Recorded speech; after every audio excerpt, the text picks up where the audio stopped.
Hi, everyone. We have Jessica Kishpaugh here again with us from LoYo Wellness. Welcome, Jessica. Hey Tara, happy to be here. My baby wants to come join us too, so he might have to come. It's part of life right now, so let him sit on your lap. He can talk.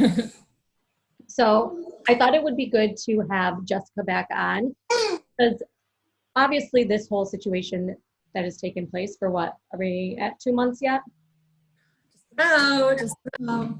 Right. And of course, everyone has been stressed the entire time, but I just feel like everyone is getting to that breaking point. Like they're stressed, their energy is low, and I feel like everyone's been having highs and lows during this entire time, but I just think it's starting to really wear on people. So I thought it would be good for you to, just give us a few tips on, mental health, how to deal with the stress and keep our energy up. Yes, it's a big way, between stress, energy, and mental health. It's a lot of information. I know you can provide a lot of that for us, but if, you give us what information you have and what you want, and then people can reach out to you if they want more. So That's perfect. So this is Tyler, everyone. Tyler. Speaking of stress, it's tough to be home with little kids. I have a 3-year-old and a 1-year-old. And it is definitely driving me bananas, and I do have the tools. So, it is hard. And I think that is the first thing, just to understand that we are human. Right. And this situation is something that we've never gone through before. So it is really hard, and giving ourselves just a little bit of grace to understand that, like, this is not going to be our lives forever.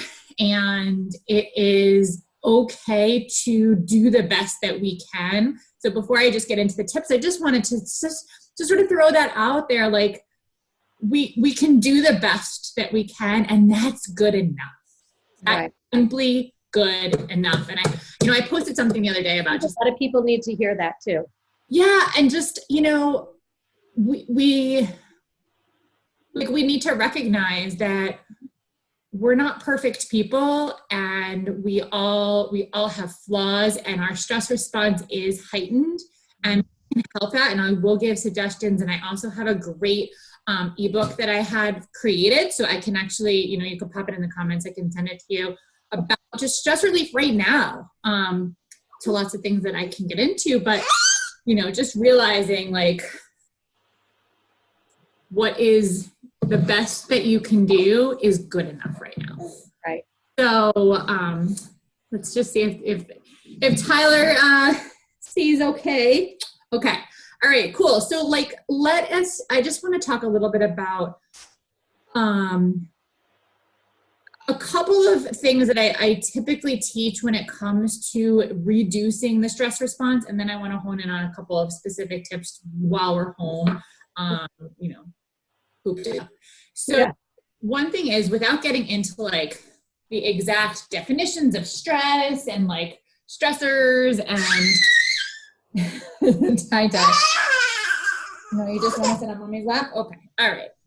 So first off, it's important to really separate the stress from the stressor. So the stressor is COVID, right? The stressor is our situation. The stressor is the thing, the person, the situation that we have no control over.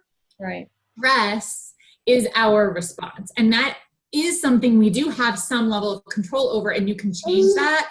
You can reset it. You can learn how to respond differently. You can learn how to become more resilient. And one thing I like to say is really embracing that notion of control what you can control, right? You can't control the stressor, but you can control your response. So people who, they're so focused on wishing the situation to be different or wishing a person to be different, right? If you perhaps have like a family member who, I don't know, struggles with something and you just want to change them so bad, and it's out of like the kindness of your heart because you love them and you want them, I don't know, maybe it's a family member who's overweight and you want to help them be healthier, or maybe you have alcoholism in your family and you so badly want that person to change and to go to rehab, or there's so many different things when it comes to trying to change someone, but you have to remember that when you no longer stay attached to things that you cannot change, that's when you actually find the relief. And that's when you gain control back in your life. Otherwise, you're just so focused on something that you can never change, and it just becomes this like vicious cycle, right? So it's really like control what you can control is so key. And it's a learning process, and it takes practice, and it's just embracing that notion and just keep reminding yourself of that. Like, you can only control certain things in your life, and you do have control over your response. Right. And you do that. You can do that by letting go of certain things, right? You might let go of certain people. You might let go of events that are, you know, you're holding on to emotions from things that may have happened to you years ago. And, you know, you may be holding on to feelings of anger or guilt or shame or worry. And these are like creeping up, especially now that you have a heightened stress response. Right. So the quicker you let go of things that don't serve you, especially when it comes to control, the better off you are. The quicker your, you know, a positive chain reaction is going to happen so that you feel that relief, right? You feel this like huge burden lifted off your shoulders, and you can move forward. And you're able to handle current stresses or stressors, right? What'd you say? I said, so you're able to handle current stressors opposed to ones that you've kind of slipped under the rug in a way. Exactly. Your mindset, you're really reframing and reteaching how your mind, your thoughts, your beliefs are responding. Mm-hmm. You can literally like change how, there's a whole neurology behind this, but you can literally change how the neurons are wiring and firing in your brain by simply starting to let go of like things and people and situation that you're holding on to, but also starting to reframe your mindset. So this is like the third thing that to that. But you can start to reframe your thoughts. So one thing I like to say right now is rewriting your self-talk by kind of just adjusting, you know, realizing we're human, right? Right. But looking at events and the situation, maybe the situation right now, by trying consciously to see people, right? Like people, situations, through a glass half full mentality and looking for those silver linings. Okay. And, you know, gratitude practices may seem really like woo-woo and like hokey to a lot of people, but that's what it is. It's really just starting to show up from a place of compassion and gratitude, where you can just find the little teeny things in your life. It doesn't have to be super big. I mean, it can be, but just, you know, hey, I get to hold my baby, right? Like, right. I had a wonderful cup of coffee this morning. Like, you know, silly things like that. I was able to work out, you know, this morning from home, and he was actually really well behaved, and I didn't like, you know, fall all over him, and, you know, just right. like the little teeny things. If you can start to just shift just a tad to consciously just find those little things of little pieces of positivity in your life, even though in the grand scheme of things, it's a really like crap situation right now, and we are so burned out and overwhelmed by the entire situation, it will start to make you feel better. And gratitude comes from a place of compassion, and it comes from a place of, you know, selflessness. However, it always does make us feel a little bit better. So with that, I do have some, so are we good so far, or you want to make it? No, that's great. And it's so true. I mean, even like with my group of work people, we always start, like we do this morning mindset call in the morning, and we start with gratitude. And then, and then every Friday when we have the breakfast club, it's a bunch of us agents who are together, and we start with gratitude with that also. So they're always like trying to help us with our mindset, and it makes a big difference. I mean, especially like mindset is huge, you know, especially for yourself. So you have your own business, like, you know, you run your own, you have your own clients, and that's a really important thing when it comes to like small business owners, right? Small business owners, people who have their own business, especially right now, like for myself, there's a big mental shift when it comes to rejection, right? Like there's a lot of rejection. There's a lot of people who don't take your services, and that can really take a toll on your self-esteem and your, for sure. Okay. You know, your drive to move forward and continue in your business. But that's just one thing aside. Right. You're just so silly. Sorry, guys. No, that's great. And I think that because I do think a lot of people do have trouble not discussing, but changing their mindset and pulling out, especially people that are very negative, you know. So when you've just had that negativity your whole life, and if you're surrounded by it, then it's hard for you to really, but like you said, just find one little thing and just build on it. I mean, and then over time you'll get used to it and it'll make a big difference. So, and that's even myself, I'm trying to, each day wake up in the morning, say your affirmations and just pick those things that you're grateful for. Absolutely.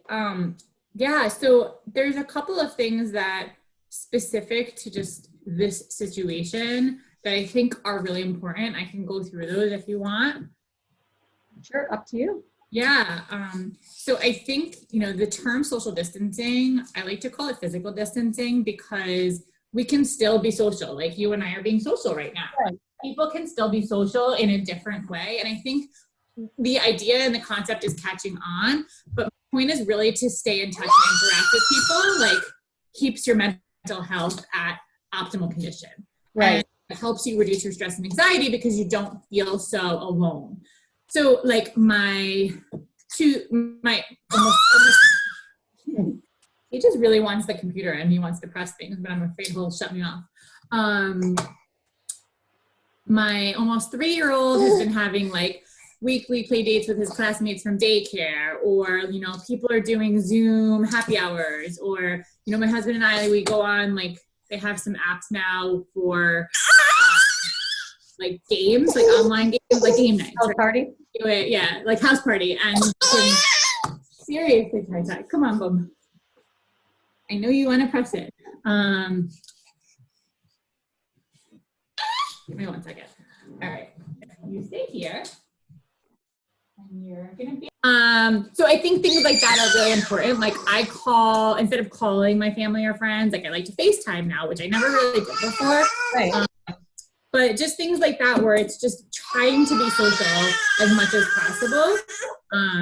My mom like organized a happy hour for my whole family tonight, so that's like fun and right. things like that. Staying active is critical. Okay, you are just being very, very difficult right now, huh? Sorry, guys. All right, so things like staying active, I think, is really critical. Now, aside from the huge benefits of improving your physical health, like endurance and, muscle tone and things like that, physical activity is actually like an amazing stress reducer. Right. So consider that. What are you doing, buddy? Endorphins are released. That's your natural. Right. I'm so sorry, honey. Oh, sorry, it's okay. If you want to sum up. Okay. Yeah. Yes. We can always do an episode. You're getting cranky. So here's my points. I'm not going to get into detail. Stay active, eat healthy, stay hydrated, get enough sleep. Self-care and giving yourself permission to focus and care on yourself is a big one. Having gratitude, as I mentioned. Enjoying your alone time and encouraging others to have alone time are really important. I agree. If you need help with any of these things, this is my expertise as far as the nutrition, the healthy recipes, what nutrients are the best right now to keep your energy and your immune system up in optimal condition. Yeah. What are the foods that will keep stress at bay? What foods are going to exacerbate your stress? Sugar, caffeine, alcohol, things like that. Right. So, I'm happy to provide more resources. Obviously, he needs my attention right now, so it's a little bit hard. But, there's so many things that, I have blogs and resources and, free ebooks, like I mentioned, happy to provide to the community. Right. No, thank you. I so appreciate you coming on and doing this. And of course, I told Sivan also, you two in your new collaboration, I want to talk to you guys so, the rest of the world can know about your new program that you're doing. Yeah, it's super exciting. So I focus on, yes, Tai, I know you were part of Sivan's workout this morning, right? So I focus on nutrition and mindfulness. She's a fitness instructor. And so we've sort of combined forces to like have this, 360 degree like trifecta approach to wellness right now. And we created a 5-day program where you guys can participate for 5 days and have access to like all these amazing things. Called Right. Full for 5, and we're going to launch in about a week and a half, May 11th. we start. Awesome. Okay. So we will talk about that another time and share it with the world. But thank you. You're Tyler, welcome. thanks for joining us today. Goodbye, I'm Taita. so excited to eat your lunch, huh? Yes, you say Yeah. All right. Jessica, thank you. I'll put your information for everyone in the bottom, and we will talk soon. All right. Thanks, Sarah. Welcome. Bye.